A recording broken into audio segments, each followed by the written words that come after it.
Hello and welcome to another Cardboard Alchemy live stream. I'm Peter Vaughan, and we're here chatting on a Friday, or whenever you're watching this. Basically, you could tune in anytime you want. But we're about to get the weekend, which is great. In the middle of the summer, it's hot everywhere. We're going to bring Rosie on. She's very hot in the UK, apparently. It's warm out there, so what the perfect thing to do is to figure out where to get cool and play a game, right? Meanwhile, we're also making a lot of games, so we want to talk about what we're working on. We have Flamecraft duels that we're getting to print, and we're gearing up towards a campaign of Andromedas Edge Genesis, which is the expansion to that game. We also could talk about Flamecraft or Critter Kitchen, Mission Catastrophe, any one of our games, or you want to talk about design or development or kickstarting, what you're backing, what you're playing. We want to hear it. So, there's a lot of fun things to talk about. We are going to get into how busy we are at the moment with sort of this convergence of 3 projects at once. It's fun. I'm not going to say that but it's challenging. Fun fact, we haven't ever launched 3 campaigns in 1 year. I actually thought this year we might do that. And then I was brought back to reality, and we found out just how much work even a tiny game like Flamecraft Duels is to get done. For example, I just told the whole crew yesterday that I believe I counted all the little files that we had to turn in for duels to 83. And that's broadly speaking, everything from a rule book to a sticker, right? And we got the most key files in about 20 days, which was very impressive for you. Sometimes we take a lot longer. I mean, Andromedas Edge took a long time. So 20 days we had like the key files for duels done. But we didn't finish the 83rd file until yesterday. So it's it is something to go to the gauntlet of turning in every single, UPC code and, document and label and whatnot. And then to proof it all, we also looked at the Minecraft Duels proofs over the last week. And so that game can get out the door. Why? Because we want to get it to everybody. Let's see if Rosie's ready. I think she is. Whoa. There you go. That's awesome frog, by the way. It's one of the many frogs. This is by Yo-Yo the Rice Corpse, a friend of mine who designs amazing frog clothes and other things. Yeah. It's really cute. She also does like dumb cartoons about things like this, of doing dumb things. So it really reminds me of a Muppet. Of the ones that are like Mana, with the big mouth that opens. Yeah, it's great. It's very cool. I made them, the designers, dress up as frogs at my wedding, and they were flower frogs. Because they only came for like a really short while. My dad thought that was their job, was to be flower frogs at weddings. And he was like, "Where are you off to now? Another wedding?" He was like, "No, we're going to go to a One Piece concert." They went. So yeah, there's a few dragons around. Yeah, there's dragons. Oh, look at you have an iron dragon there. Yeah, it's the casual iron dragon. Yeah. Yeah, nice. Yep. We just I know we did a trivia earlier with how many dragons we're ordering, but there are a lot of iron dragons coming, let me tell you. It's really exciting. It's very exciting. Yeah. Will the cosmic frog land in today's stream? That is we just saw one frog. I don't know how many more frogs you want. It's another one. But there you go. There's 2 frogs in today's stream. Who had that picked out as their number? But we actually do have a little bit of the cosmic frog to share with you today. In fact, we have we can talk a little bit about Genesis, which is the expansion to Andromeda's Edge coming up. I've played it this week. We play test with different people. This week was a play test with Tim Chewin, where we showed him all of the stuff coming. Yes. And he's flipping out. So it's really fun to see what that reaction is. When he was playing, was it just what the whole time? Yeah, he's like, he could not believe this stuff. That's awesome. I don't want to quote him early, although, you know, I heard things like this is an essential must-have addition to this Mm, game. So I hope he says that to everybody else because that I think so, but we'll see. We'll see that's if he believes that. I mean, this is his number one game of all time, so hopefully expanding it is a good thing. Yeah, like the stage we're at right now is, you know, we're getting prototypes to reviewers like Tim. Hmm.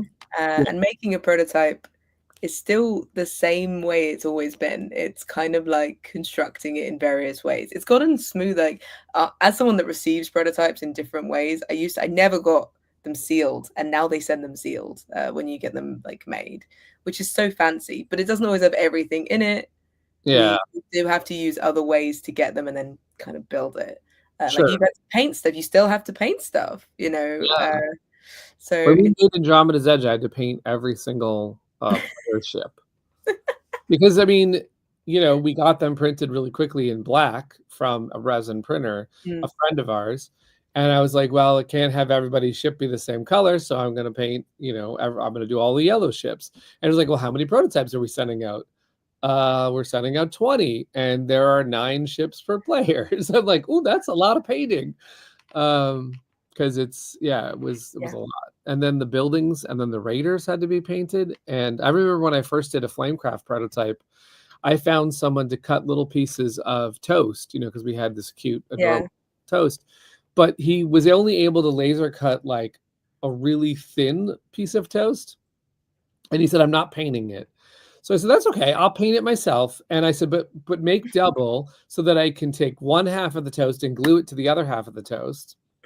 And then I'm going to paint it with a crust and I'm going to do the little butter. And after I did about like, I did like a dozen of those and I said, oh, I'm in trouble because there's Yeah. 35 pieces of toast per copy. And What I would was I like, have oh, done? I'm sorry. I can't do this. So what I I did guess is spray them all and make like a little tiny stamp for the butter. Like, what I did was eventually we said, here are cubes and here is a couple toast per reviewer. So you can see how cute it will be. Um, because we do want to show the potential of a game. It's not you know, yeah, that's you fair. want to make everyone understand where you're going to go with it, right? Yeah. So for Genesis, for example, one of the things that we talked to the plant about producing the prototype, Hmm. but they couldn't make the mini in time. So the same kind of thing where like, oh, we really want to make the mini to show what we're thinking of doing, right? Mm. And we'll keep one of the minis secret because I want to show that on the page. But we do have a picture of one of the minis that I just received from a resin printer friend of mine. So let's find that picture. There we go. Oh, no. Nope, Why is it doing that? I don't know. There, There we that go. that picture is of the cosmic frog in its green color, which is what we're going to try and make it in. For this Genesis expansion, the theme is rebirth and growth in green. And so we have this giant frog in green. The illustration, which we've shown on our newsletter, but I hadn't seen how big the mini was going to be. This mini is eating the observatory. So I think it's pretty fun. Because it's 2 miles tall. Yes, it's a 2 mile high frog. So, you know, and it's not on a base like the other ones. It stands on its feet. So we had to give it a little bit more girth in order to like compete with. I think it could take on the ice pirates, you know. So it's Mm. a tough battle. We'll have to see what happens. I do enjoy the shocked look on the pirate's face. Yeah, the pirates Hang are. on, what's going on here? What are you doing? uh, That's great. So I also did I don't have this picture loaded up, but I have a picture where it's standing on a spaceport, and I really like that you can stand the frog on the spaceport. So I think it looks gummy and like edible. it does look edible.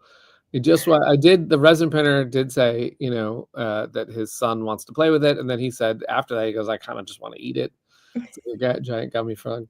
It's Sour very apple. important to get into the rankings of most edible looking board game components with a terrifying We're frog. going for, right? Yeah, that's what we're trying to do is the most edible board game I component. definitely had some like, as a child of the just eat the most horrific things like time, there definitely was some very strange gummy Pokemon and gummy, like everything. Like, what could they turn into gummies? So Yeah. this is definitely giving me like before they went, hang on, my child is turning orange. Maybe we should stop giving them Sunny Delight.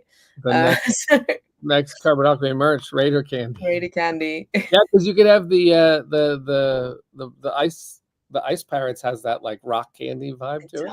It does have a rock candy vibe. Do you have rock candy over there? Yeah, a little Is it? bit. I thought it was very like South UK thing. So I wasn't No, there's sure. a couple. I mean, you know, you don't see a lot of it anymore, So but cool. It's brutal to eat. It's absolutely brutal. yeah, it is. Yeah. We're not avoiding plushie suggestions, Axel. We are You, making a lot of plush. We're just not making any Andromeda's Edge plush. I think it's a different audience. I'm not sure A wee bit. if it's as popular with Andromeda's Edge people as it would be with, like, with Flamecraft and stuff. Will be what will Whisper would be like. That's our game that's coming up, which is, you know, druids asking for the help of the animals in the forest and the water and the land and so forth. That's a very heavy game also, but I wonder if it'll be like a little bit more plush friendly. We'll have to see what happens. I do love the idea of Raider ice cube trays. Oh yes. Okay, this is a solid idea right now. I just want the resources. Like, Yeah. Okay, we might have to go down this road. that would be so cool, especially as we made those glasses for the party. Like, yeah, absolutely. I just so like a frog just like in the glass. It's great.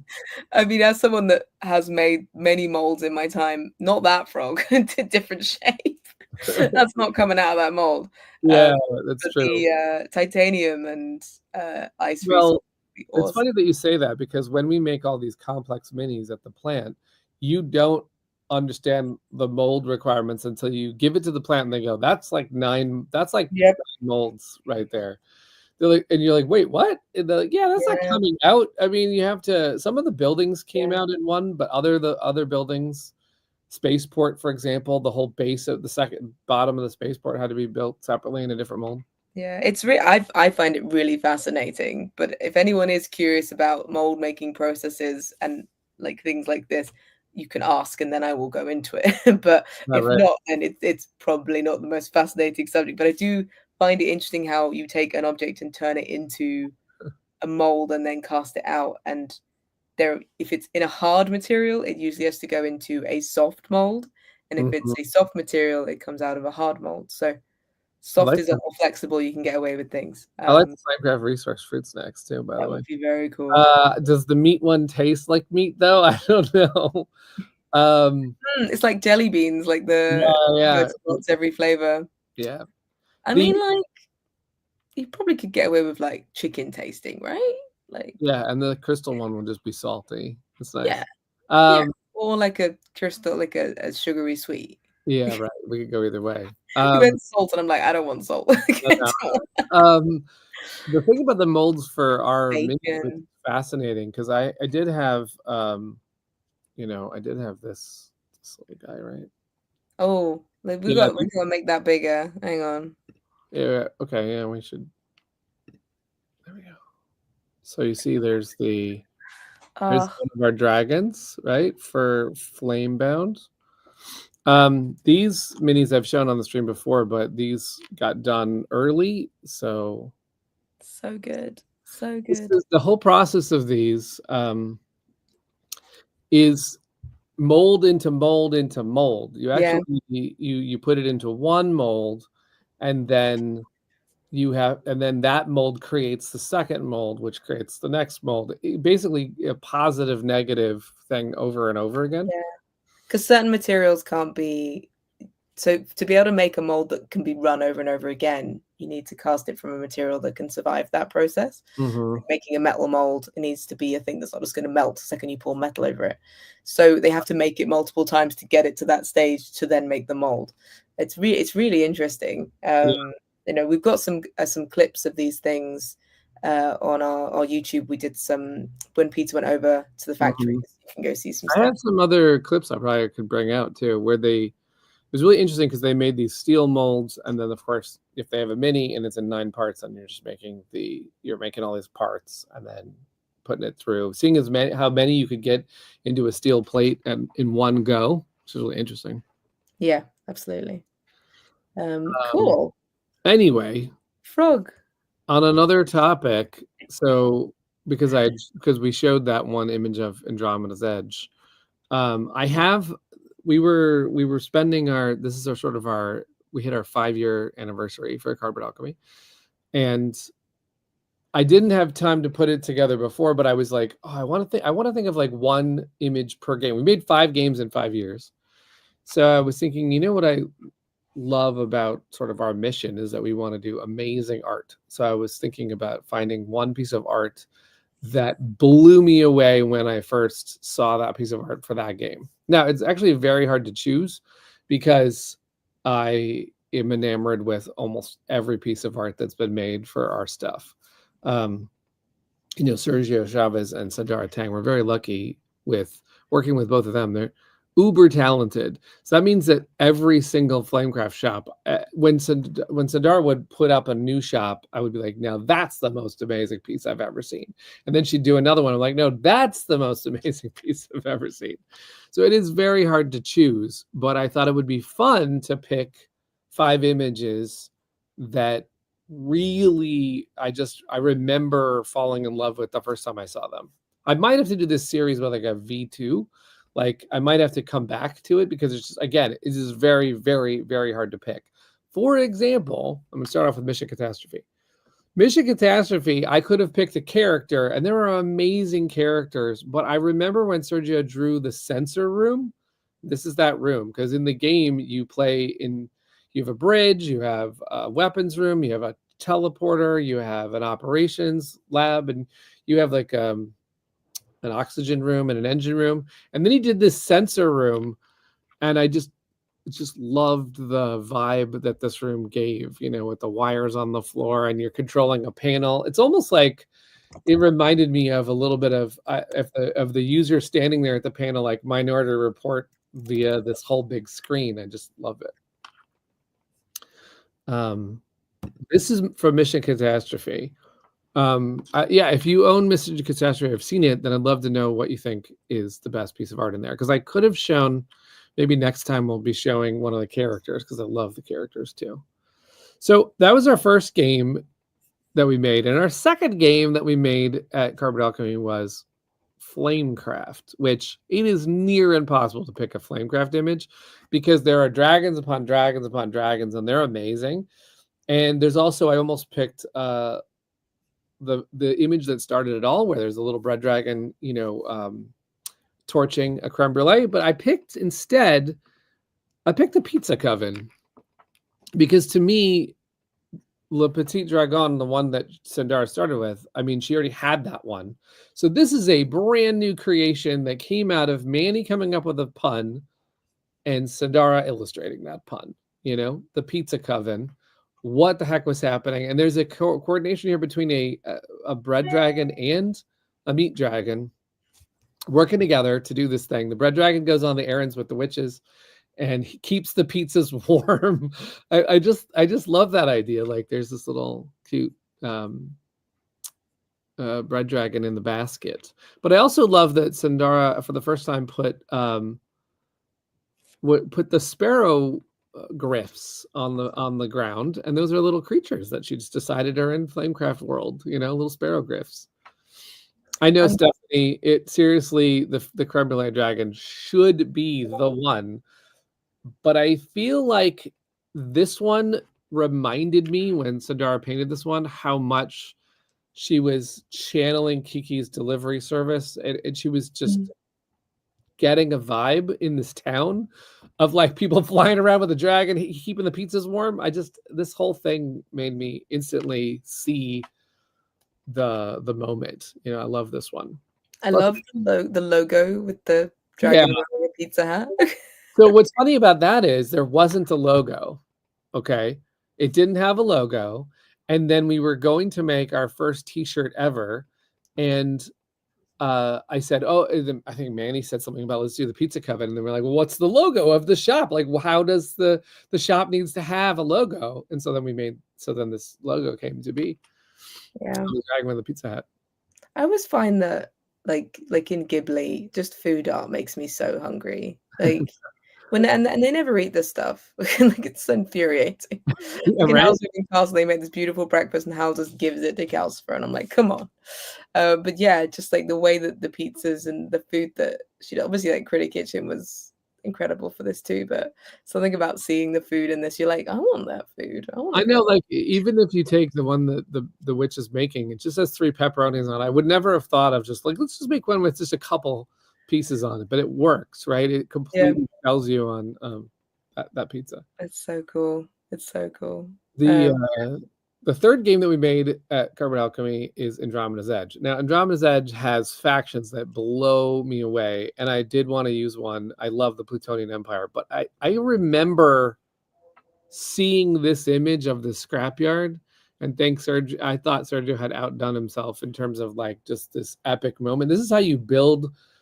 This is how you get one of your ships back. Is that you put it in the scrapyard, and you put it in the top area when it's broken, but then it moves to the bottom area and then it gets fused back together into a ship that you can use in the future. And that lore is so much fun. And I love this image. I love the colors of this image. It actually goes up quite high. I couldn't get the whole image in here because it goes into it shoots a beam up into the sky and then it just goes into space. when when you started working with Sergio, did you know he could draw space? Was this something he was like known for, or something you'd seen? No, Or did you just go, "Do not. you want to draw a lot of space?" Because it's not easy. Like as No. someone that tried to learn how to do it on Adobe when I was like at uni, and I did it. It took me ages to make anything that looked vaguely good. I just like it's a special skill, and every Yeah. image he does with space in, I'm like, they always look different. They always look like a different part of space, like these clouds, the lighting, and everything. And Yeah. just like you didn't even know if you could. Like you just went. I mean, I knew what he could do with. I mean, I had seen a painting he did of Utah. I had seen Rise of Tribes. He did Dwellings of. I don't know if you've studied the Dwellings of Eldervale art, but he painted this. He got assigned the element of air, and he drew this one scene where there's like someone that's almost like a Thor character brandishing a hammer in the background, and this amazing scene of a dragon and birds and swirling clouds. And I know what he could just capture something out of the most amazing imagination. So he doesn't actually love to do space games, which he said to me, but I think that's why when he took on the Raiders and the backgrounds, he said, well, I'm going to have fun with it. I'm not going to make it look like boring space, right? He actually did a lot of space backgrounds for Mission Catastrophe too. He did one where the ship was in this beautiful, gorgeous purple space. And I believe he has said, I've got to be done with space now. So, Yeah, um, so Mark asks, did Sergio draw the underworld of dwellings? So the Underworld was actually done by an artist named Irina who did all of Darkness. So at the very end of her doing Darkness, I said, would you draw one more thing, which is a sliver of the Underworld? And she said, absolutely. I got you covered. But everything else on the elemental board above the Underworld was drawn by Sergio. Okay. So he did all of the elemental regions that comprise the rest of the board, and she did the Underworld. And Axel says, I love the story that Sergio prefers drawing animals rather than space stuff, but you keep giving him space themed stuff. We did ask him to do just a little bit more space for the expansion to Andromeda's Edge Genesis, which we'll share a little bit about in just a minute, but let me get through more of the art. Our fourth game that we did at Cardboard Alchemy is Critter Kitchen. The Critter Kitchen honestly has more amazing pieces than maybe of any of the other ones because Sandara did restaurants, she did kitchens, she did locations, she did characters, she did like 70 different characters. I put this one because it still makes me absolutely remember when she first drew that Great British Bake Off vibe of this tent with the animals in it. I love this one. Like, I don't know, colors. Yeah. It's everything about this scene. I'm just like, yes, this is so good. And this was the first time she was exploring the game at this time. So she drew we were like, "Is that a dinosaur?" I was like, "We didn't know there were dinosaurs in the town." And she's like, I just draw what it just came to her." Yeah, isn't that dinosaur also? Is it a dinosaur sat on the park bench for break Yeah, time? and then she had fun. She drew that dinosaur having a coffee on a bench later, Just casual dinosaur. hanging out in the. I mean, they are animals. Like, it's not like they weren't. No, I mean it's like what I think the thing that she wanted to do is just not have it be a typical, that's a Yeah. fox, but look at its ears. I mean, Oh it's got gorgeous butterfly-like or peacock-like yeah. ears. I mean, it's Pretty very Kitchen is basically, what if animals never went extinct and just kept being animals? yeah, right? What would happen if they didn't have to worry about people? They would just Yeah. grow Like, flowers and they take horns and right? Oh, we have a vote for Lily, for yeah, Lily is the best art, obviously. So then lastly, our fifth game that we're producing at Cardboard Alchemy, it's not out yet because we're going to get it out to backers very soon, but it's Flamecraft Duels. And funny thing about Flamecraft Duels is it's reusing a lot of art from Flamecraft. That was actually one of the missions was, can we make a lighter game and then take advantage of the Pizza Coven, getting back into the game and focus on making a small abstract. But Sandara deliberately felt like that was not good enough. She's like, we can't have no new art in this game. And so she decided that for the fountain expansion, a little bit of mini module, that we would have these scenes of different dragons playing around the fountain. And while this doesn't show this, there is actually a scene of each one that goes into a card in the game, and it shows all of the, like, one of them has the bread dragon in like 4 different positions, like 4 different bread dragons, 4 different plant dragons. This is the all of them together where you get one of each playing around. So we got cards made of each of the different dragons fountain cards. And as a fun little story, we got them printed. And for the keen eye, you could spot there are different dragons, but the printer didn't realize. It just printed all of one. And I went, there are 6 different dragons, explaining to them, like, hey, I'm missing like 4 dragon types. What do you mean these are all the same? Look closer. Yeah. It was the same fountain. It was just they'd moved. If you literally, like, I don't know, flick through them, it looked like the dragons were moving around the fountain. So yeah, they then went, they're okay, cool, got it, and they sorted them out. And also when Chris was doing some animations with them, Sandara gives us layers and stuff, and Sandara stuck a frog in for me for the bread dragons. But when she was doing layering, she just left the frog there. So when he picked up like an iron dragon or something, he's like, "Oh, there's a frog here." That's really great. Yeah, the frog disappeared for this one, actually. I guess, yeah, he can't be. He's moving around. He's around there. Probably gone somewhere else. Probably this is quite a terrifying scene right now. Probably my favorite one of all of these cards when people get the game is I love the Potion Dragon fountain because the Potion Dragons are dyeing the fountain purple. Yeah, it's really cool. That's really cool. Yeah. I think I have like the cards here somewhere, but yeah, it's very cool. I love the fountain art so much. Anyway, well, I just wanted to show some fun art because that is one of the things that we really believe in. But now to go back to Genesis, and I mean, because we already talked about art. So let's talk about the fact that Sergio, who doesn't like, because we have the cover, right? Did we bring that up or no? The cover for it. I have the literal box. Oh, okay. All right, well, we'll just do that. Yeah. Hold on. So Sergio, we already said is not doing any space anymore. But look at this. It's gorgeous. It's got this really dramatic moment where a ship is flying through and there's all sorts of growth happening on the ground. Oh, and also flip on the bottom, that side. I love that guy too. Yeah. So Genesis is going to be a lot of fun. Yeah. I don't know what they're doing in that scene, but there's a lot of stuff happening in Genesis. We actually had a fun we had a fun chat with Luke yesterday where we were talking about the lore of Genesis. It was so good. So good, yeah. But yeah, I really love that this feels like you could just frame this on your wall, like canvas give you these, it doesn't take up The logo doesn't take up space, so you could put this on your wall and it just feel like a piece of art. This is so cool. So the box, by the way, that is the same size box as our Escalation expansion. That is the retail. That's the size of a retail expansion for Andromedas Edge. I do appreciate that the back still has design, even though it's for the prototypes. It's not going to look like that. Can I show it? Yeah, sure. It just says like prototype. I just appreciate that.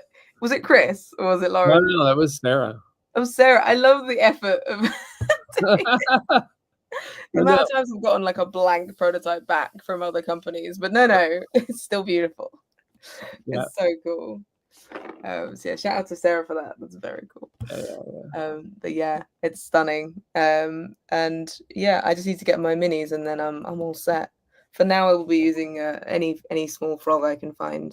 Yeah, but eventually, eventually you get that. Yeah. Eventually that. I definitely, once I'm able to, I want to paint one with like pink, I don't know, like, because in the artwork it's got these like pink tendrily like space bits around it, so it would be a lot of fun to try and to get those to see the frog as it was. But as it's kind of see-through, you could also put like a light or something. Stick it on a fairy light. Yeah, there's going to be a couple pieces of Genesis that are translucent green. That is sort of the vibe. So it could be where we could put lights on it. Now, I did see a comment which we are going to answer on GameFound. Seasonal, yes. I know it's been answered in the chat, but I'm just going to post it up. This is going to be the #1 question. Will it fit in the deluxe box? And that answer is yes, with a giant asterisk. Yes, we planned for it to fit. Now, at the time we were making it, Luke thought of more ideas. Maximus thought of more ideas. So there's a lot of content. So we might have a couple cases where if you're sleeving, and we do know a lot of people that are going to sleeve, that you'd have to creatively pack it back in. But, most of the time when you make expansions, they don't fit. So the fact that the fact that we could potentially put all of a galaxy into one box is still kind of amazing. I think we're going to see it happen. So what we're going to do is we're going to take pictures of exactly where the frog mini will go. There is actually a place that we've been thinking of that frog mini will go. And we've been thinking about each hex that we're going to be introducing and where that will go. So there is a plan. I even have a plan. I've been working on a plan for sleeves as well. I have thoughts about how we're still going to pull it off. But if it's like, there'll be some people who say, I don't really like how the thing is crammed. That's when you have Sergio's gorgeous expansion box that will also do just fine. Same thing with Dragons and Dragons, actually. We did calculate that the Dragons and Dragons expansion to Flamecraft will fit in the box. But some people may say, I don't like how crammed it is, and I have the Jumbo resources, and I want some more stuff. So that's why the Dragons and Dragons box is going to be very pretty and fun to keep around as well. Yep, it's stunning. So beautiful. Yeah, we just got all the files for that done, and it has my favorite. This is a silly thing to have as a favorite thing, but the sides of an interior box. Yeah, I mean, it's funny that I say that, and I've got one that I could probably reach, but like Flamecraft, for example, right? So there's Pizza Coven. Yeah. This is the side of the box, so that when you're playing, you still get fun Flamecraft. Yeah. So on Flamecraft, Dragons and Dragons, what you get is the Flamebound Dragons, each in their own scene on the sides. It's really fun. What? Yeah, it's gonna be really fun. What? Probably could be one of my. That in there. Yeah. I love that. They're in Dragons and Dragons as well, because they visit town for the first time as adventure artisans that you can play in the game, right? So it's very cool. It's very cool. All right. So what else do you want to talk about? That some of our followers, especially Elizabeth, wonderful Elizabeth, likes to take the plushies out on adventures. Mm-hmm. And we have another couple of people started doing that, which is the most amazing trend. Here's a new one. Okay. Oh, wait, no. The frog comes up again. The frog comes up. Oh, look at that. It's Lily and Joanna's been Cosmo. taking these two meeples around in her pocket, and they went to Wimbledon. That's amazing. Look at that. I would love. I'm hoping they actually went to Wimbledon because you could do it with your telly, but that's very cool if they went to Wimbledon. But You yeah, know, I remember that picture actually got Sandara for a second. She was like, "Wait, how big are they?" yeah. I really appreciate that it's my meeple because Yeah, it's Cosmo and Lily. I Have swear Lily is getting out more than me. yes, that's when you know you've got a But there's probably a there's loads people of thing out. great pictures. But if we want to start this trend, if people want to start taking their favorite zoo chef out and about and taking I pictures, that would be I amazing. actually there was a while back when I had that idea to do that kind of a trend where what I said was I had some contest that said if you take I forget what game it was. I think it was Dwellings of Eldervale. Like if you take a Dwellings of Eldervale mini and take a picture of it in another game, because I wanted people to go to game night and then just have this giant croc in the game. You know, I think it would be like, what? And so it's kind of fun to see that. So I hope Cosmo and Lily make it into some board games. You know, it's like you're just playing a board game and you're like, what? Why are they in an unconscious mind or Arc Nova or whatever the hell they're doing? You Yeah, know? I love it. It's great. But yeah, I really appreciate getting Lily out and about. Same Yeah. with well, Cosmoctopus is quite terrifying. So bringing a tiny god in your pocket. Have you had Cosmo come up in a game yet? No, not yet. This is No. how many zoo chefs there are in the game that it's very hard to see Well, a certain here's one come up. what happens for me is I mostly play with people who've only played it 0 to 3 times. Mhm. So usually I always play like Their basic stuff, yeah. basic stuff. I barely get to play cards. And so yeah, it's just one of those I things like where that. and it's just the nature of when you work within games. I'm sure you have this as well, Peter. Well, but you move on. You still get to play it, but you get to play it. You play it a lot, and then you move on and you can play the next game. Mhm. And then you like now we're playing Genesis, and now we're playing Whisperwood. So we got to play. I went to an event at the weekend, and Kay, who runs Geeky Meeples, and they 3D print like things. It's very cute, and they made some inserts for games like Deep Sea Adventure, and it's very lovely. She came to this event, drove up 2 hours, Wow. brought Critter Kitchen, and we played. Oh, that's nice. And I destroyed them. Rosie, you're supposed to let the other people win They once in had played it already, and they knew what they were doing, and it was so lovely just setting up and not saying a word about how to play and just sitting down and going. But yeah. there were two things they were doing wrong that they were like, oh, I was like, Oh, it's nice that I got the chance to sort of show you some things. But yeah, it was great. It didn't mean to. What happened was we had the rabbit critic, love the and one of the rumors was double carrots. nice. So it was double carrots. And Yeah, then yeah. another rumor was double bread. Oof, So that's my carrot was a 7 with a spice. I got like 56 points just for carrots. ridiculous. Yeah, that's a good And then carrot. my bread was a 7, and I was killing it. Nice. And I Wow. was like, they were like, oh, you destroyed us. I was like, this doesn't normally happen. I'll be A honest. good carrot bread. That'll do it. Good old carrot bread. But yeah, it was a lot of fun, and yeah, it was really great to play it again after a little while when we've been playing, and we had duels out as well, and loads of people played that, and they had a great time playing it. And the one guy even sat there and played solo, which was really nice. Yeah. Oh, So yeah, and he had a great game because he literally started off very long time getting no irons out, and he needed the iron fountain. He was like, this is bad. This is yeah. bad. And I was like, you're not going to do this. Like, this is not going to happen. And he did with 6 Oh, chips left. wow, that's He amazing. managed it. It was a roller coaster of emotions. Mhm. So yeah, it was a lot of fun. I do miss playing Critter Kitchen because right now I have been packed with. I mean, I love Genesis, right? Like I played last Saturday. I played 2 games on Discord of Genesis. So anyone wants to try Genesis, you can come over to our Discord because we have a way that you can jump in and see what the content's like. Link below. And I played one game with some people, and we had a great time. And then someone came on and said, "Oh, one more," and I was like, "Oh, I do want to do something else with my evening, but another game of Genesis. Let's go. Let's do it." Um, I also wanted revenge from the first game because I Yeah, didn't. no, that is needed. Yeah. I have had, I had like a good streak of Genesis Andromeda for a little while, and now I'm on back to my usual losing of that game, and I need to just focus on. Well, I've been trying factions that are some of the older factions, the original OG factions against the new ones to see if I could win.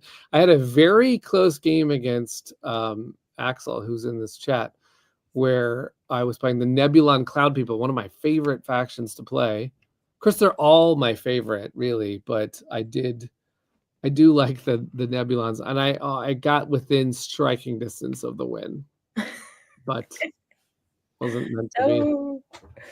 Oh, that's rubbish. Yeah, um, more fun pictures to show, don't we? yes. Well, I have, yes, two. So just to give everyone a deadline warning for your coloring in sheets, you have until I believe it was the 21st. I think it was 21st, to get your sheets in, to get you can submit it on the Discord, on any of the Facebook groups. We've got the Cardboard Alchemy one. I don't think you can submit on there, actually. That was rubbish. Flamecraft one, Andromedas Edge, Creative Kitchen one with the hashtag Cardboard Alchemy 5. And yeah, we will then put all of them to the team to vote for their favorite ones, and 5 will win. Sorry? What do you win? You win a signed art print from Sundara. It's very cool. Nice. Yeah. Which time zone? Includes the 21st till midnight PT. Yeah. This is the 22nd around here, we'll call it. But I didn't get a chance to draw one, but I have been blown away by what people have done. I love the fact that the balloons keep getting different each time. There has been clear ones with things inside. There has been pattern ones. There has been like swirly, silvery, rainbowy ones. Yeah, loving the balloons. There's been some like really good lighting on the balloons. I've been really impressed by the way. Yeah, very impressed with the balloons. And it's just been fun to see people do that. Of course, we're thrilled to to give out art as our sort of 5-year. Like, hey, we just turned 5, and we have more fun. I can't wait to show the Whisperwood art. Holy, it's Sergio's not having to draw space, so it's going really well. Yeah, it's really cool. Yeah, so we have more fun art to come, and so that's why we decided to do an art contest, and we have some cool art prints from Sundara. We're also, I believe there's an art print or two at Gen Con. Yeah, so at Gen Con, we're planning on making a giveaway thing with like a QR code, and you can fill in a very simple form to enter to win a art print as well. But they're all different. There are no duplicates. No, Sundara loaded us up with some really special ones. We'll have to eventually get. We know that, Faith. Thank you so much for joining us. That's so exciting. We actually have some people who are helping us demo games at Gen Con, which is really cool. Yeah, Gen Con. So I've never been, and I'm not going this year, but hopefully next year. What can you explain to me and people who have never been and maybe are going, what the event thing is? Because we don't actually have a booth. We have like a space running games. So Gen Con, the convention center, is split up into 2 really big zones. They have like all of this convention hall space, and there are some side rooms, but a bulk of it, let's say like half of it, is exhibit hall space, right? And when I say half of it, I mean like halls and halls and halls of exhibit hall space. So much. Gen Con's so big though, it takes over the whole town. So for example, there's a stadium nearby, a football stadium, that also has exhibitor space, because there's just that much to do at Gen Con. But then the other area, the other part of the next to the exhibit hall is gaming space, but scheduled gaming. So for example, if you want to play Magic the Gathering, they've got their own space. If you want to play giant King of Tokyo, or there's usually Catan, and they have like tournaments and ticket to ride tournaments, and then there are tons of people who have tables. And the way the Gen Con does it is they do tables by like different, so like Hall B, and then there's different color tablecloths all throughout Hall B. So you're like, oh, I'm in Hall B, I'm the yellow tablecloths or something like that. So you can get booth space or you can get hall space. Now our friends, Lucky Duck Games, have a booth, and booths are hard to come by. So we were actually like, we're in line to get a booth someday, but we are deep in the line. So we don't have a booth, and so but anyone can sign up to get hall space. So hall space is just, you say, I want to run some events. Well, we decided that we would run a whole bunch of events because we wanted to go and, I don't know, put Flamecraft on the table, because sometimes I go and I see that some other group is running Flamecraft, which is really cool. I usually have stopped by and said, "Oh my God, I love Flamecraft," and I'll if I have prizes on me, I'll give out prizes. Yeah, same. It's lovely. Well, I love to do that. But I also thought, you know what? I want to make sure that, so Luke is joining us, and I was like, oh, I want to make sure Genesis is on the table. And then we decided to put Whisperwood on the table, and then we decided to put Critter Kitchen on the table, and then Flamecraft on the table, and then Flamecraft Duels on the table. And we were like, wow, we actually need a lot of tables. So we have nine event tables, and an HQ, so that you can find us and chat with me at HQ and find out all the latest stuff. You can see the Whisperwood art for the first time. You could play Genesis with Luke. You could play Critter Kitchen with Alex Cutler, who's going to be there. Manny Vega is going to be there. We're running tournaments of Flamecraft Duels. Now these are all full, so I mean we can't add more people, but we hopefully we'll still see a lot of people who want to participate and see what we got cooking at Cardboard Alchemy. But yeah, so it sounds really cool. A lot of events I've been to, there is event space to run like a tournament or something, but you don't have like 5 games running at the same time or something. You tend to do the one thing. Yeah, it's really cool. It's really cool. Do you have like a base? You just have like you're there for an hour, move on. So it's really interesting. We are actually like our tables, and Nicole Cutler planned it out exactly. So we have Andromedas Edge Genesis. Luke is actually running like 2 at a time, and then as soon as that's over, there's another one, and then as soon as that's over, those tables become Flamecraft Duels tournament tables. And after the tournament's over, then they turn back into Flamecraft OG Flamecraft tables. Yeah. Meanwhile, some other tables are Whisperwood, and then they turn into Critter Kitchen, and it's just it's really interesting the whole time. And I don't know what we're going to do when we have more games, because this was a lot of games to make sure. There was always a Critter Kitchen game for somebody. There was always a Whisperwood game for somebody. Yeah, it's gonna be it's just gonna be growing. It's gonna be growing. So yes, we're running 83 events at Gen Con. Yeah, and the speed at which Gen Con events sell out is terrifying. Absolutely terrifying. I've got a few questions. Is it HQ? Yes. Also will be. It's all in the same place. Yeah, it's all in. We have 9 tables, and then there's an HQ table right next to our 9 tables, where we're going to have late pledge cards for Flamecraft Duels and a chance to go to the GameFound page for Genesis. We might even have a notification page up for Whisperwood for the first time. So yeah, we'll have a couple things at the HQ table, along with maybe even a sneak peek of, maybe we can get a plush there of one of the plant dragons or something, and so it'll be fun, a lot of fun at Gen Con. Where will the QR code be posted? I think it's going to be in Lucky Duck Games. You go over there for the art print. Yeah, we actually are going to put up one art print at Lucky Duck's booth and one art print to win at our HQ table. So you can come to both. You can go decide which one you want. Two chances. Yeah. Will there be a CA presence at Zatu Con? Zatu Con is the world's smallest board game convention. It's in London. I will actually be there. So how are you? Technically, yes. There is. The answer it's on a bank holiday, so there's really no excuse. It's a British bank holiday. Sorry, Peter, you can't come. But I'll be bringing Duels because I bring it with me everywhere. I'm sure they'll let me put it on a table if you want to play it. Mostly, it's literally in a pub. It's in a pub. And when I went, one of my most favorite things I've ever seen was there was someone trying to play Everdell solo on a very small I want to say 60 centimeter by 60 centimeter round table. And I just filmed it and went, are you trying to play Everdell solo? Where are you going to build your village? Like, Yeah, with yeah. How what? are you gonna make that You need a 15 card because he Yeah. just had the whole bit in the middle, the tree and everything. And I was Oh, like, that's all he had, yeah. I kind of wanted just to watch it happen. I was just so curious. I was like, pull another table over. Come on. By the way, thank you, But yeah, Faith. it's very dark in there, but it's a lovely event. They run like Blood on the Clock Tower. They Oh, have nice. raffles. There's Asmodee are usually there. So they very kindly sent me like a press ticket, and I'm going to go along, and it's really near me, so it's really easy to get to. I appreciate the fact that Faith is demoing Critic Kitchen for us. That's awesome.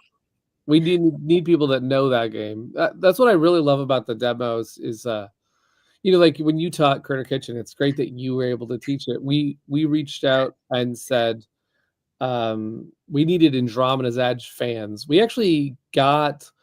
There's a person who posts, Bill, who posts on our Facebook group for Andromeda's Edge, and he's gonna demo Andromeda's Edge, and I feel so glad that the game is in his hands because I know he knows it.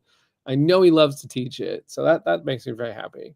Yeah, no, absolutely. I think demoers are incredible. Like, I remember chatting to a guy who demoed the same game over, and it wasn't a new game or anything. He just loved demoing it. And he's like, I do it every year. It's always here. It's a classic. I It's got just like started that way. Did you know that? demoing. Is that how you got into it? Well, I mean, I was into board games, but when I first went to a convention, I wanted to go and be part of something. So I signed up on Stonemeyer's ambassador program. So I got a Stonemaier shirt that was bright orange, and I was Nice. teaching viticulture to people. I had so much fun doing it. That's really cool. That's Yeah. really cool. And now I'm still going and teaching games to people, but there are games, which is yeah. I don't know if that's 100% true. You definitely teach other games as well all the time. like yeah. you taught me many games that are not our games. You're just very good at teaching, Well, thank you. That was very nice. I do like teaching games for sure. I remember I was chatting. I think I've met up with Peter C. Hayward, and he said, "Give me 2 minutes of the rule book, and I could teach it." I was like, "All right, go on then." That's an impressive skill. I definitely am not that person. I'm like, Doug, read it. I'm not afraid of a rule book. That's one of the things. I remember I went to this one event, and there was a pile of games that were donated, and there was one of them was Abyss, and I was like, oh, I've always wanted to play that. Let me just crack it open, read the rules. And someone said, I'm not playing that if nobody knows it. And I was like, just hold on a second. I can figure this out. They were so nervous that we were going to screw that up. I was like, it's not that bad. Let's just give me a second and we'll go. I love learning games. I'm not afraid of learning a game in a game night. I do understand there's this social pressure of can you learn it before everyone gets bored or out of the mood or something? But as long as everyone's like, go have another snack and I got this game, when you come back, we're gonna go. What about on a sealed game? Would you do that? Like, yeah, because I always find the unboxing bit an additional ages. You let somebody who's with you punch while you read the rules. It's just go. I love it. I'm always like, there's no time. If this is the 3-hour game, no. Where I changed that rule is at the end of a game night when we're already 2 games in, we're winding down. Now I want one that everybody knows that we can just get through. Like we picked Far Away one time recently, and I picked Castle Combo because we just know these. They're not going to overwhelm us.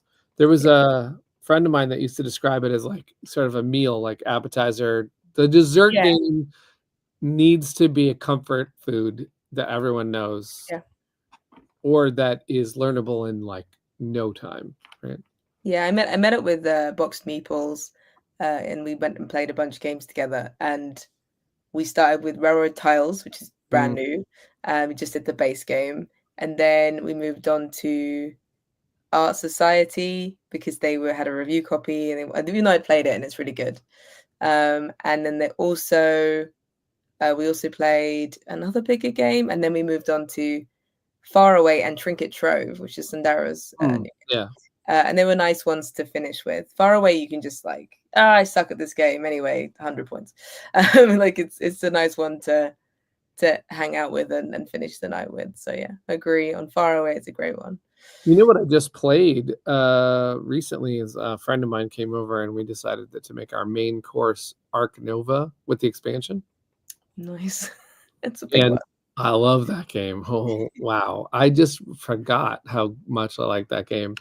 And then with a couple of people on our Discord, we started an online BGA Arc Nova game. So I'm super excited. I'm ready. I'm immersed in that game right now. Is that turn-based? Yeah, it's turn-based. Yeah.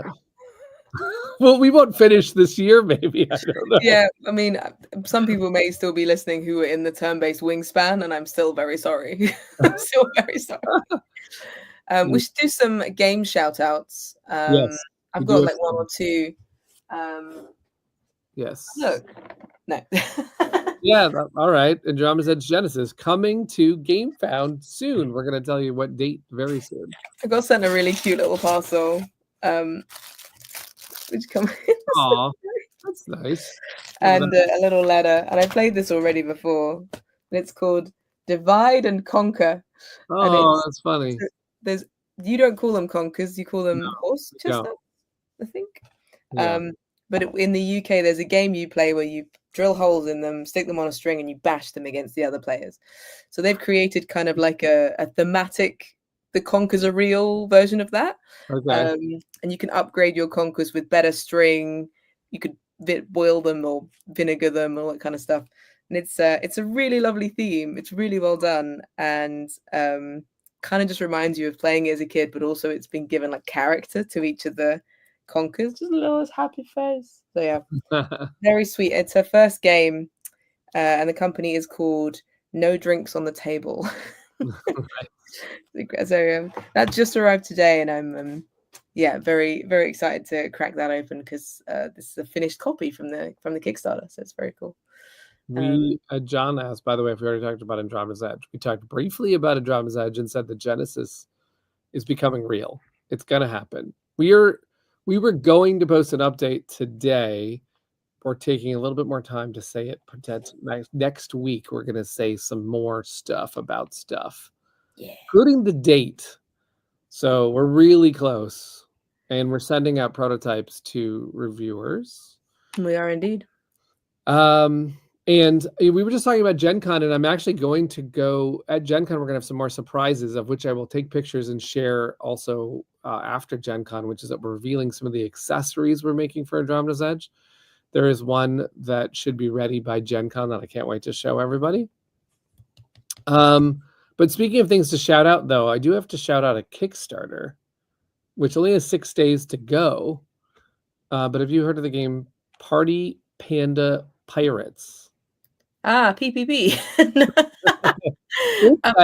I've seen loads of people with the box. I've not played it, but I've seen loads of people with the box. I love the style of the artwork, the colors. It looks amazing. Share the screen. Hold on a second. Are you going to do I was going to go to a proper page scroll? Yeah, let me bring this page. Let me remove this for you. Let's see if I can do it. I want to actually look at the campaign.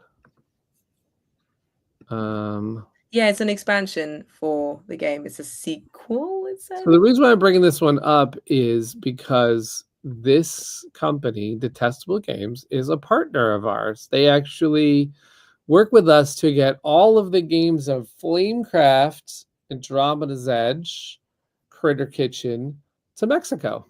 Actually, I don't know that we worked with them on Flamecraft. We worked with them on Andromeda's Edge and Critter Kitchen. So they themselves are also a publisher.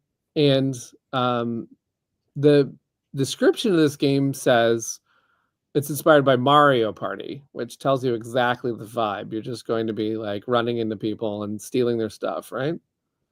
Yeah. It's a Panda Palooza. And, I'm like,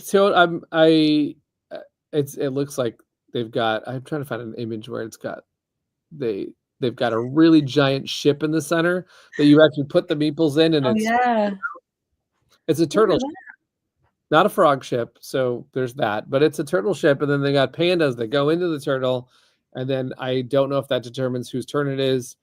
But then you run around and there's mini games. So it seems like a kind of really interactive game. Let's see. So you can get the expansion only for 20, and then you can like dive in if you don't have the original. There's a deluxe. The other thing about them is they're going deluxeified. So I'm already a sucker for deluxeified, and the coins look really good. The treasure chests are like solid wooden meeples. So I love the fact that they there's an image of the ship. It's a huge ship.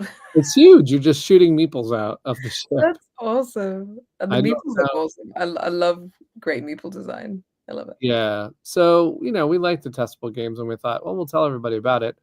If this seems like your jam, a game where you're interactive and messing with other people and blasting them and, Yeah.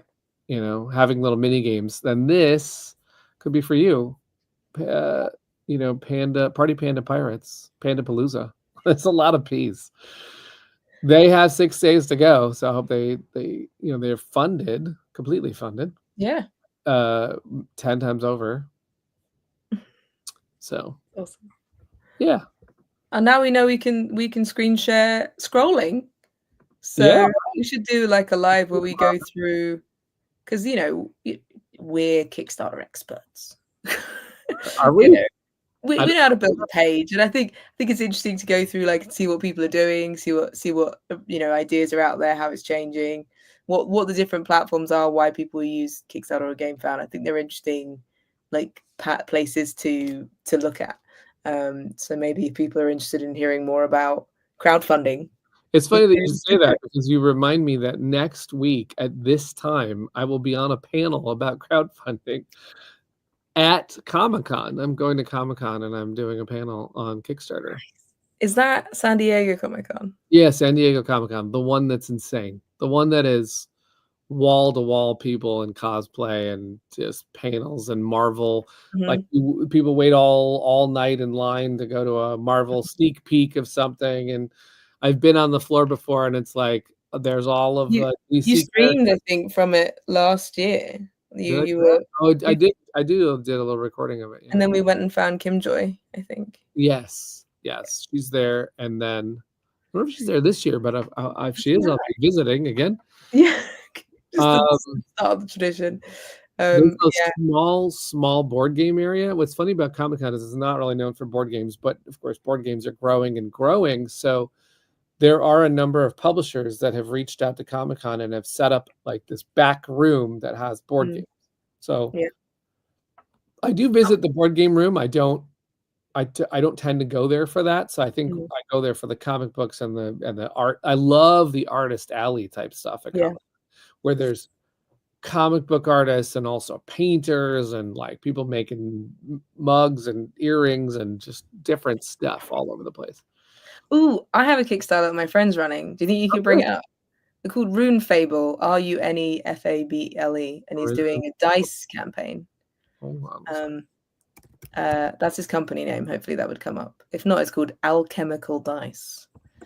But he makes Alchemical Origins. Yes, that's the one. Okay, let me bring this up. But yeah, he makes them all himself from scratch. And he used to be a scientist, and so he does them all properly and everything.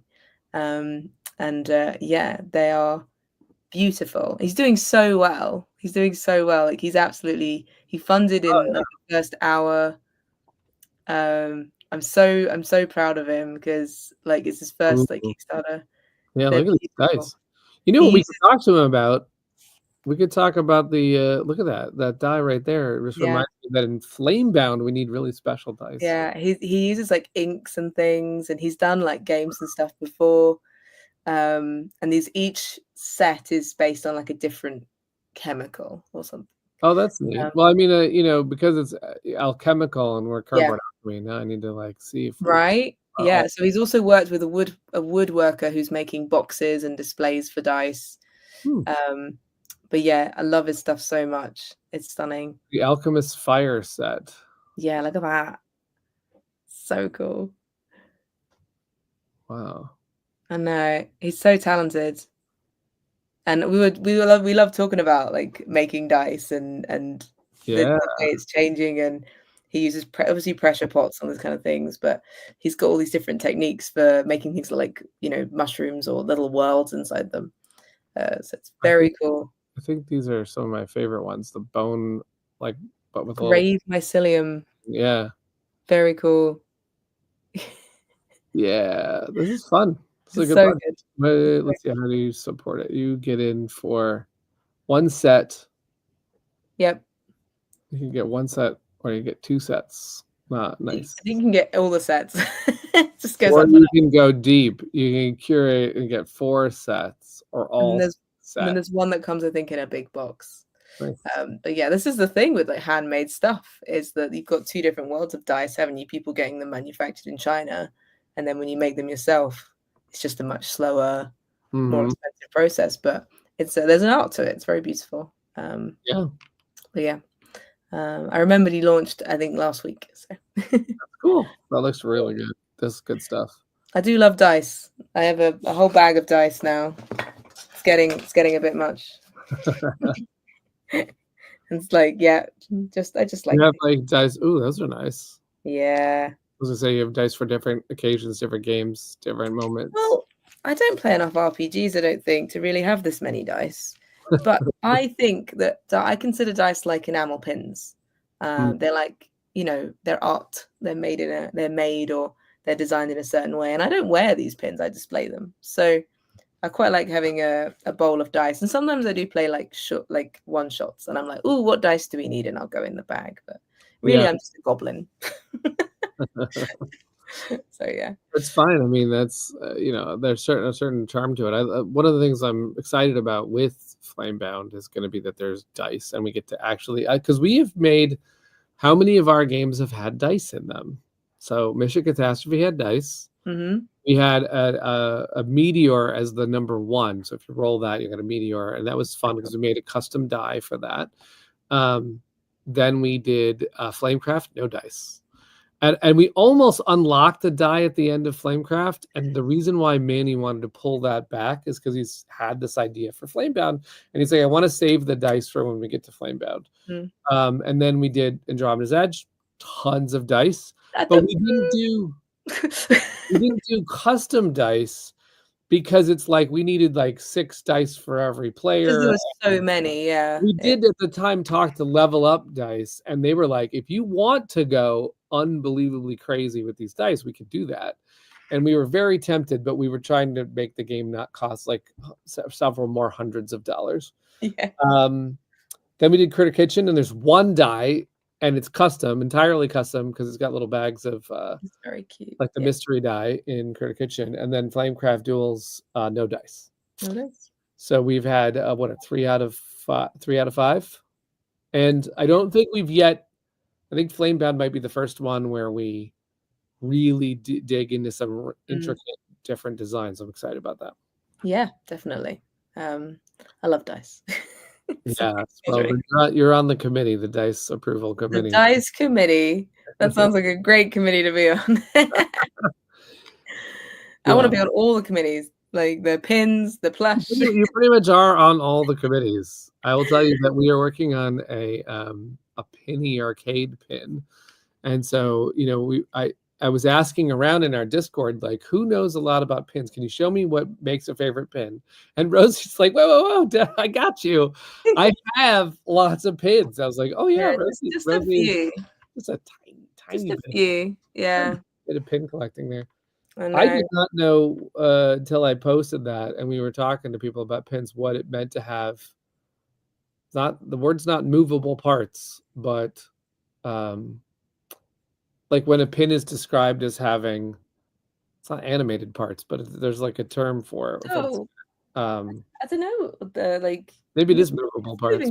Yeah. But what I didn't realize is it's like, you know, just things hanging from chains on another piece, or you had like yeah. Like, whoa, pins are much like, if you can have, you had one where a book opens. Yeah, no, it's the coolest one. It's that's something. Jumanji. Oh, see, that's really cool. That's a great. And then it opens. Look at that. That is awesome. That's the way a Jumanji pin should be. But by the way, Yeah. you've just now summoned rhinos to your place. I'm so sorry. No, I'm gonna shrink into the floor, and then there's gonna be a jungle.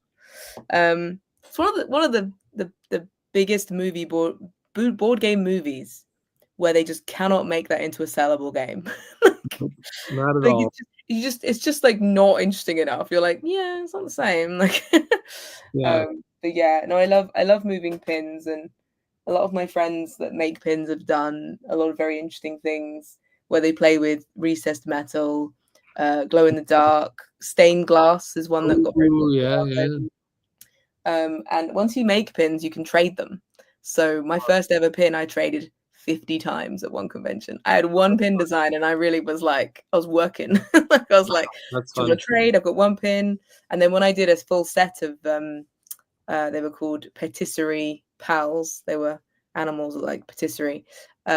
People come over and go, right, I want the whole set. What do you want? You can go upstairs down and pick from their many pins. So it was really cool. Like that's why I have so many, because you traded and you. I see. I gotcha. Awesome. So, I see. Now, when I was at Disney, because I worked there for some years, I was afraid of the pins because the pins are serious. Yeah, It's like Disney pins are serious and they're way more expensive. Serious. It's like a whole frenzy for certain ones, right?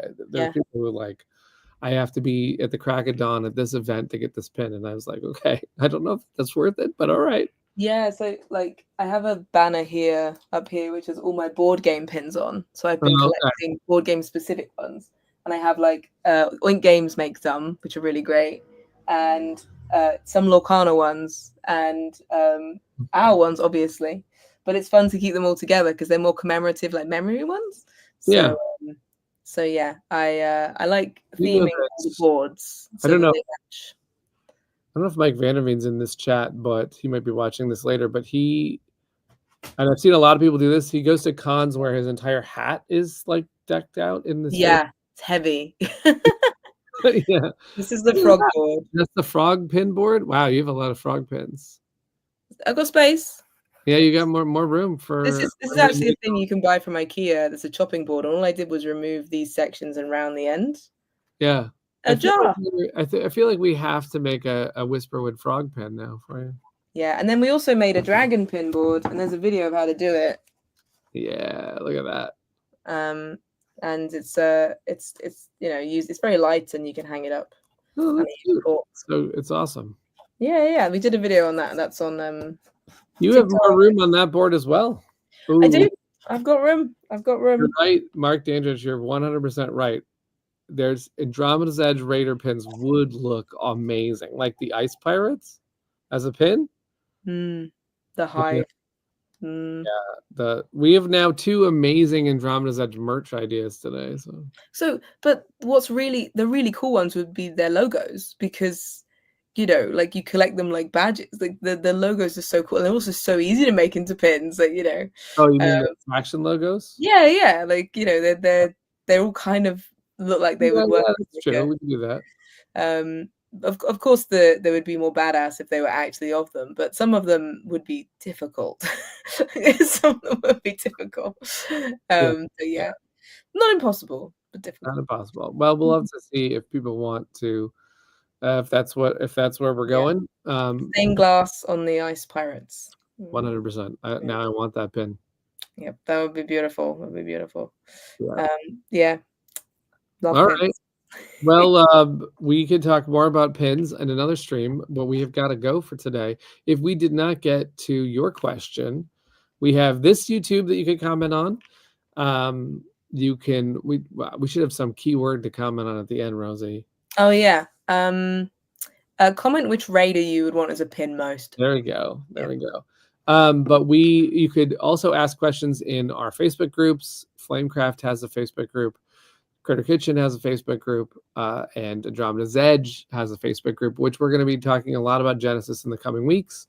And then we're eventually going to make a Whisperwood Facebook group. But in the meantime, I'm going to kick off a Whisperwood part of our Discord, where you can test that game with us and also test Andromeda's Edge Genesis. We also have TTS versions of Flamecraft Duels and Critter Kitchen if you want to play online with folks. Yes, Axel, it's coming. We can't wait to play with you with that game. So yeah. And yeah, don't forget that we have I put the newsletter linked below here. So if you want to find the t-shirts, that's linked below on the newsletter, because there's 3 different links for 3 different locations. right. But we also have Critter Kitchen Deluxe, Critter Kitchen, all the merch is in our shops, and that is remaining stock. So if you want to grab the tea towels and make curtains like I did, you know. So, Yeah. if you want to get the oven mitts, all that stuff, that's there. But Andromeda's Edge is also in there. This is the most stocked shop we've ever. It's true. Our shop is Funky. right now. We haven't had like deluxe games in there because Flamecraft Deluxe went straight to shops to stores, and then was discontinued. So our store has been mostly merch. It's like, oh, okay, I can get a pin. We just talked about. Then it became I could buy coins and pins and minis and wood pieces, and now I could buy games. Now you could buy games if you missed out on Critter Kitchen. You could also still buy merch. As Rosie said, you could buy cookie cutters. And what board game publisher has cookie cutters in their shop? Well, apparently we do. We do. We do. And Get jumbo, out your kitchen. you know, we've got jumbo dice and we've got coasters galore, so that you could deck out your game room. So absolutely. Yeah. And Flamecraft Duels late pledge will be closing quite soon. So please go in if you want to. That's right. Also link below. Yeah. All the links. Right. Good to talk to you, Rosie. I hope you have a good rest of your weekend and play a lot of games. That's the plan. Stay cool out there. We'll try. Bye. Here's everybody.